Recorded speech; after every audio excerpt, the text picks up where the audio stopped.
एक बात ध्यान रखना, बेस्या सती को भी बेस्या ही समझती है, और सती वो होती है जो बेस्या में भी सतीत्व के दर्शन कर लिया करती है। ध्यान रखिए, अपने भीतर को तलाशो, देखो। यदि आदमी आपको बुरा लग रहा है तो मान कर चलना कि बुराई उसमें हो या ना हो, मेरे भीतर जरूर कहीं ना कहीं कोई बुराई। दूसरों को नालायक कहने वाला कभी जीवन में लायक नहीं हो सकता है। ध्यान रखें। रत्नाकर ने कहा, साहब यही रख दीजिए। संत ने आदेश किया अपने शिष्यों को, सब अपने अपने कमंडल दे दो रत्नाकर को। सबने कमंडल दिए। संतों ने कहा तो हम चलें। रत्नाकर ने कहा, और जो हो तो दे दो, नहीं तो निकल लो यहां से। ऐसा ना हो कि थोड़ी देर बाद तुम यहां से जाने लायक भी ना बचो। संतों ने कहा, तो रत्नाकर हम चलते हैं, एक प्रश्न पूछ सकते हैं तुमसे। रत्नाकर ने कहा, देखो बाबा जी, ये प्रश्न उत्तर की महफिल रामलीला मैदान में लगाओ, मेरे इलाके में सब नहीं चलता है, और मुझसे क्या प्रश्न पूछते हो? मैं तो चोर आदमी हूं, डाकू आदमी हूं। तुमसे पूछते हैं लोग, तुम उत्तर देना। नहीं रत्नाकर, आज मन कर रहा है एक प्रश्न तुमसे पूछो। रत्नाकर ने कहा, पूछो। बोले, एक बात बताओ, लूट खसोट करते हो, ये डाका डालते हो, ये डोलियां लूटते हो, ये ना जाने कितनों के घर उजाड़ देते हो तुम, बताओ ये क्यों करते हो? रत्नाकर बड़ी जोर से हंसा, क्यों करता हूं? अरे ये मेरा धंधा है, ये मेरा व्यापार है। अरे क्यों करता है ऐसा व्यापार, किसके लिए करता है? रत्नाकर ने कहा, मेरी मां है, मेरी पत्नी है, मेरे बच्चे हैं, ये सारा कार्य मैं उनके लिए करता हूं। एक बात बताओ रत्नाकर, ये जो गरीबों की आहें तुम लेते हो, ये जो लोगों को बर्बाद करते हो जिंदगियां, जब इसका फल नरक मिलेगा तो बताओ कौन कौन तुम्हारा साथ देगा? उसने कहा, नरक स्वर्ग में नहीं जानता। बोले, इतना तो जानते होगे रत्नाकर कि अच्छे कर्मों का फल क्या होता है? रत्नाकर ने कहा, ये तो बच्चा भी बता देगा कि अच्छे कर्मों का फल अच्छा होता है और बुरे कर्मों का फल बुरा होता है। तो रत्नाकर ध्यान रखो, नरक बुरा होता है और स्वर्ग अच्छा होता है। बुरे कर्म करेगा तो बुरा फल मिलेगा, और अच्छे कर्म करेगा तो अच्छा फल मिलेगा। इसे जानते हो? बोले, ये तो मैं जानता हूं, लेकिन संत जी, मैं ये सब अपने लिए नहीं करता हूं, परिवार के लिए करता हूं। बोले, जाओ उस परिवार से पूछ कर आओ कि जिनके लिए मैं हत्याएं करता हूं, खून करता हूं, चोरी करता हूं, बोलो इनमें से कौन कौन मेरे साथ नरक चलने को तैयार रहेगा? रत्नाकर ने कहा, बड़े होशियार दिखते हो चालाक, कि मैं पूछने जाऊं और तुम कमंडल लेकर भाग जाओ। बड़ा भोला था, डाकू था, लेकिन बड़ा भोला था। उसने कहा, ऐसा नहीं होगा। संतों ने कहा, एक काम करो, तुमको हम पे विश्वास ना हो तो हमें इन पेड़ से बांध दो, तुम आओगे तब तक हम बंधे रहेंगे, हम नहीं भागेंगे, हम पर विश्वास रखो थोड़ा। डाकू ने लिया, सब साधुओं के हाथ पेड़ से पीछे बांध दिए, चला गया घर में, तूफान की तरह गया। दरवाजे पर मां बैठी थी। मां ने कहा, बेटा बांध लिया?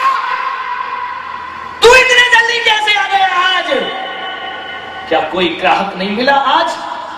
बोली, मां, मैं आज माल लेके नहीं आया, मैं आपसे प्रश्न लेकर के आया हूं। तू क्या प्रश्न पूछेगा पागल? बोली, मां, आज एक जिंदगी में पहली बार प्रश्न पूछने आया हूं। बता मां, मैं जो गलत काम करता हूं, लूट खसोट करता हूं, इसका फल क्या मिलेगा? मां ने कहा, बेटा, बचपन से कहते आ रही हूं गलत काम मत कर, मैं तेरी मां हूं, गलत शिक्षा नहीं दे सकती। इसका फल तुझे नरक मिलेगा और तुझे मर करके नरक जाना। कहा मैं नरक जाऊंगा? मां तू तो मुझे बहुत प्यार करती है। बोले बहुत प्यार करती हूं। बोल मां तू मेरे साथ नरक चलेगी? उनने कहा पागल, तू कहा जवान लड़का और मैं 80 साल की बूढ़ी मां। अरे तेरे से पहले तो मैं दुनिया से चली जाऊंगी। और एक बात याद रख बेटा, तेरे कर्मों का फल तू भोगेगा और मेरे कर्मों का फल मैं भोगूंगा। अरे उसने कहा तू मेरे साथ नरक नहीं जाएगी? बोले कैसे जा सकती हूँ बेटा, संसार की व्यवस्थाएं अलग अलग। भीतर गया पत्नी के पास, देख तुझे कितने हीरे मोती के हार लेकर आया था मैं जो गलत काम करता हूं इसका फल क्या मिलेगा मुझे? पत्नी ने कहा नरक मिलेगा। बोले नरक? बोले तू मेरे साथ चलेगी? बोले पागल हो क्या, दिमाग खराब है तुम्हारा? अरे उसने कहा अरे तूने तो फेरे डालते समय 7 जन्मों की कसम खाई थी। अरे बोले वो पंडित ने खिलाई थी, मैंने कौन सी खाई थी? और कौन सा जरूरी है कि ये पहला जन्म हो? अरे तुझ जैसे टापू से तो आखिरी हो यही बहुत अच्छा है।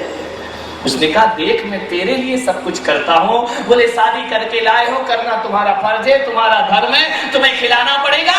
अब कैसे खिलाते हो ये तुम जानो और तुम्हारा काम जाने। बोले नरक नहीं चलेगी मेरे साथ? बोले देखो पत्नी का धर्म पत्नी के साथ और पति का धर्म पति के साथ जाया करता है।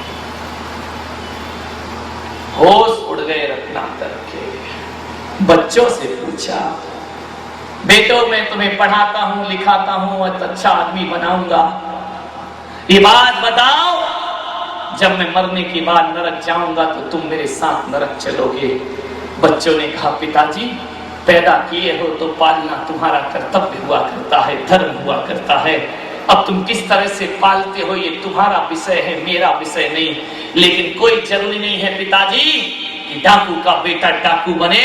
अरे आप गलत बने, हम गलत नहीं होंगे। हम अच्छे कार्य करेंगे, हम सत्कर्म करेंगे, और हम सत्कर्म करेंगे तो हम स्वर्ग जाएंगे, और तुम गलत करते हो तो तुम अकेले नरक में। रत्नाकर को लगा किस लिए ये सब कर रहा हूं मैं, कोई भी मेरे साथ चलने को तैयार नहीं। तूफान की तरह गया था घर, निढाल होकर के लौटा, थका हुआ शरीर लेकर के वापिस आता है। ढीला ढीला सा चाल में वो जोश नहीं। साधुओं ने पूछा रत्नाकर उत्तर मिल गया? मिल गया संत जी उत्तर। अरे तेरी आवाज की वो खनक कहां गई?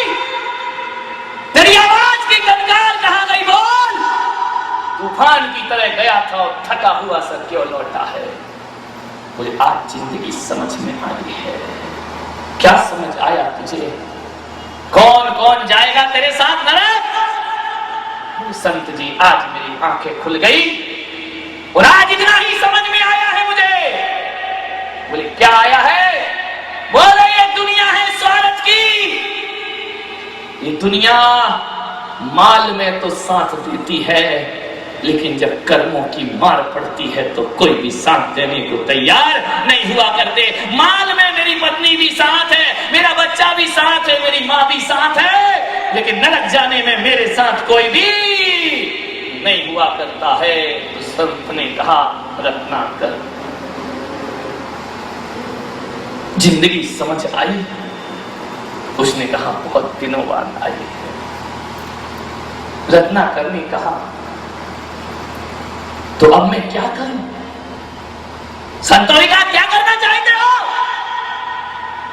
अरे बोले बताओ कुछ जो मैं नरक से बच सकूं।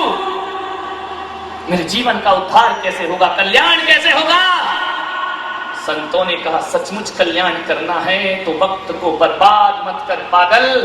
जिनके लिए जिंदगी लगाता है कोई भी तेरा साथ देने वाले नहीं है। न यार साथ देते, न दोस्त साथ देते, न रिश्ते साथ देते। दलबल देवी देवता माता पिता परिवार, मरती क्रिया जीव को कोई न राखन। जब जाएगा दुनिया से कोई भी तेरे साथ, कमला चलत न पेड़ जाए मरघट तक परिवारा, और अपने अपने सुख को रोते पिता पुत्र। कमला मने लक्ष्मी, कमला चलत न पेड़, जो दौलत जिंदगी भर आदमी कमाता है, जीवन बर्बाद करता है, वह दौलत एक कदम भी साथ नहीं जाती है, तिजोरी में खड़ी खड़ी देखती रहती है, और कमाने वाला घर से निकल के दुनिया से विदा हो जाया करता है। मरघट तक परिवार मरघट तक जाते हैं और अपने अपने सुख को रोते पिता।